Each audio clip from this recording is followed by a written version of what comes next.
दोस्तों, आज हम बात करेंगे फैशन और डिसेबिलिटी को लेकर। चौंक गए आप? आमतौर पर या सामान्य जगत में या सामान्य विचारधारा में डिसेबिलिटी का फैशन से कोई बहुत ज़्यादा सरोकार नहीं है, या ये कहूँ कि फैशन के क्षेत्र में विशेष तौर पर भारतीय परिदृश्य की बात कर रही हूँ कि फैशन के क्षेत्र में डिसेबिलिटी की बहुत ज़्यादा कोई गुंजाइश नहीं है। डिसेबिलिटी की मतलब डिसेबिलिटी की भूमिकाओं की, जो डिसेबल मॉडल्स हैं उनकी, और कम से कम आज की तारीख में, क्योंकि शायद हम विकलांग इस बात को लेकर बहुत ज़्यादा जागरूक नहीं है। तो आज इसी बारे में बात करेंगे। सबसे पहले मैं बताना चाहती हूँ कि मैं विकलांगता के विषय में क्या समझती हूँ कि डिसेबिलिटी या विकलांगता अपने आप में कोई कमी नहीं है। ये केवल किसी काम को करने का एक अलग तरीका है। जैसे कि सामान्य इंसान भी चलते हैं, विकलांग व्यक्ति भी चलते हैं। सामान्य व्यक्ति जो है वो 2 पैरों से चल लेते हैं, विकलांग व्यक्ति व्हीलचेयर के माध्यम से या फिर एक बैसाखी के माध्यम से या फिर किसी जयपुर फुट के माध्यम से चलते हैं। चलने का पर्पस क्या है? आपकी गति, एक स्थान से दूसरे स्थान पर जाने में आपकी गति। तो वो कम या ज़्यादा हो सकती है, वो सब चीज़ें अलग होंगी, लेकिन बेसिक उद्देश्य क्या है? गति का होना, और वो होती है। कोई भी व्यक्ति आपको संसार में ऐसा नहीं मिलेगा जिसके साथ कोई गति वाली क्रियाएं ना होती। तो फिर कुछ भी फर्क नहीं है। तो डिसेबिलिटी को कमी मानने वाले लोग ये बात समझें कि डिसेबिलिटी कोई कमी नहीं है, कोई परेशानी नहीं है, बल्कि किसी काम को अलग ढंग से करने की जीवन शैली है। ठीक, मिलिए रेखा कुमार से। आप रेखा कुमार से मिलकर ये अच्छे से जान पाएंगे। रेखा कुमार एक फैशन मॉडल हैं। रेखा कुमार सरकारी क्षेत्र में नौकरी भी करती हैं, और रेखा कुमार एक अंतर्राष्ट्रीय स्तर की खिलाड़ी हैं। और उनका दिल से मानना है, वो बिल्कुल इस बात का बहुत पुरजोर समर्थन करती हैं कि डिसेबिलिटी कोई बहुत बड़ी समस्या नहीं है, अगर आप अपने आप को एक्सेप्ट कर लेते हो तो। क्योंकि देखिए, जब हम खुद को स्वीकार कर लेते हैं तो कुछ भी चीज़ असंभव नहीं रहती। रेखा कुमार हरियाणा से हैं।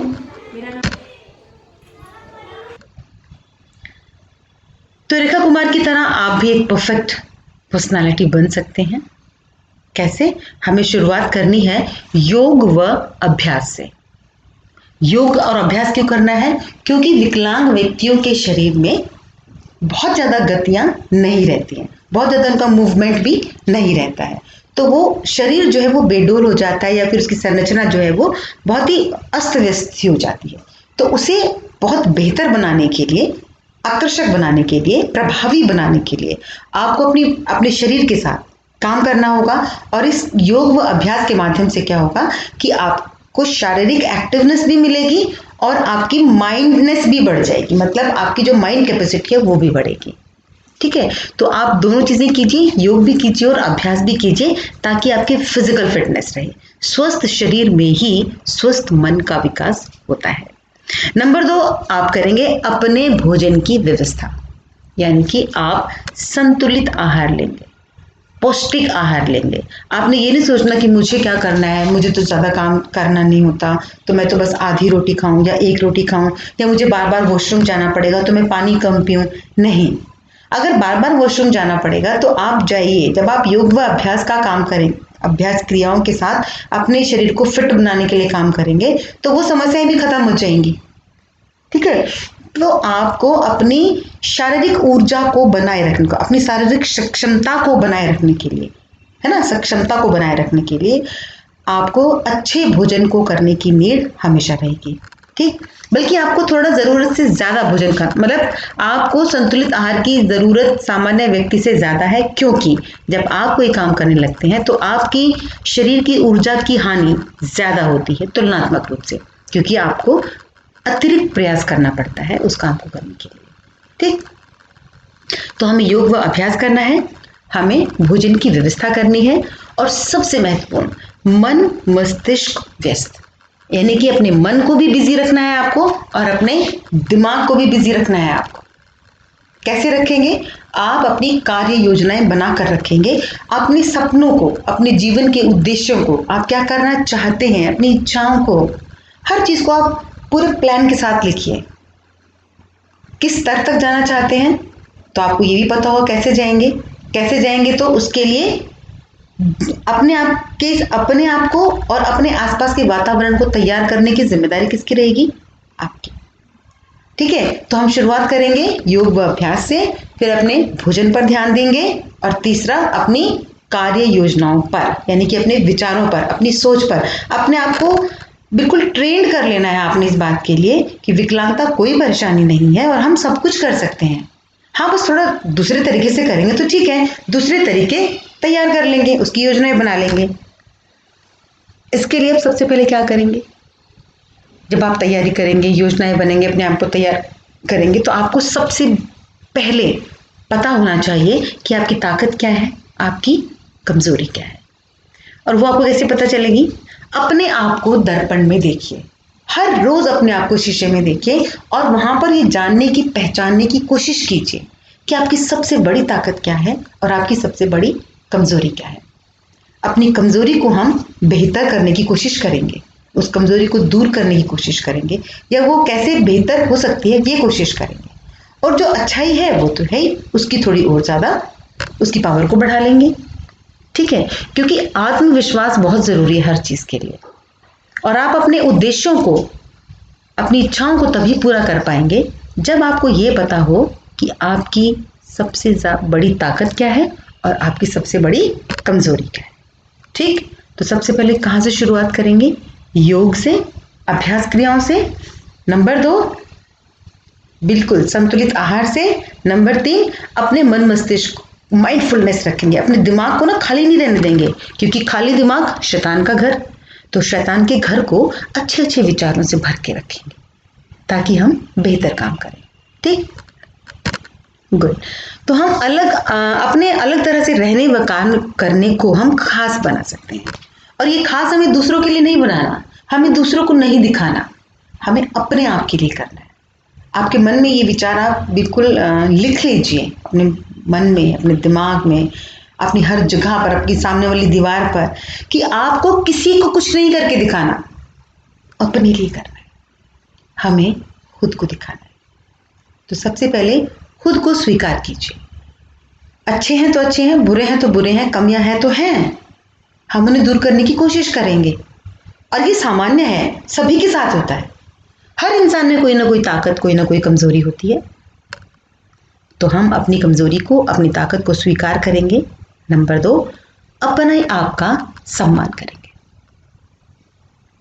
अपनी रिस्पेक्ट करेंगे। अगर हम किसी काम को देर से कर पा रहे हैं तो आप स्वीकार कीजिए कि हाँ, हम देर से कर पा रहे हैं और आपको इतना इंतजार करना पड़ेगा। अपनी स्थितियों को स्पष्ट करना सीखिए, अपना रिस्पेक्ट करना सीखिए। नंबर 3, रचनात्मक बनिए। जैसे कि पहले भी कहा मैंने कि अपने जीवन के उद्देश्यों को पहचानिए, उनको पाने की कार्य योजना बनाइए।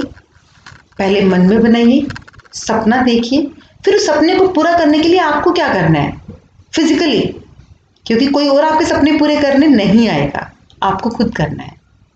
उसके हिसाब से अपनी कार्य योजना बनाएंगे और सारी चीजें जो है वो बेहतर हो जाएंगी। और इन सारी चीजों के साथ खुद को स्वीकारना, सम्मान करना, रचनात्मक बनना, मुस्कुराइए, क्योंकि मुस्कुराने से आपके जीवन की समस्याएं, मैं ये तो नहीं कह रही कि हल हो जाएंगी, पर आसान जरूर हो जाएंगी। आपको पता है, मनोवैज्ञानिक रूप से भी और साइंटिफिक रूप से भी ये बिल्कुल प्रूव्ड है कि जब आप मुस्कुराते हैं तो आपके चेहरे की सबसे कम मांसपेशियां कार्यशील होती हैं, और जब आपको गुस्सा आता है, इरिटेट होते हो ना, तो सबसे ज्यादा आपके फेस की मसल्स को काम करना पड़ता है। तो हम अपनी एनर्जी क्यों वेस्ट करेंगे गुस्सा होकर या फिर इरिटेट होकर? Always keep smile.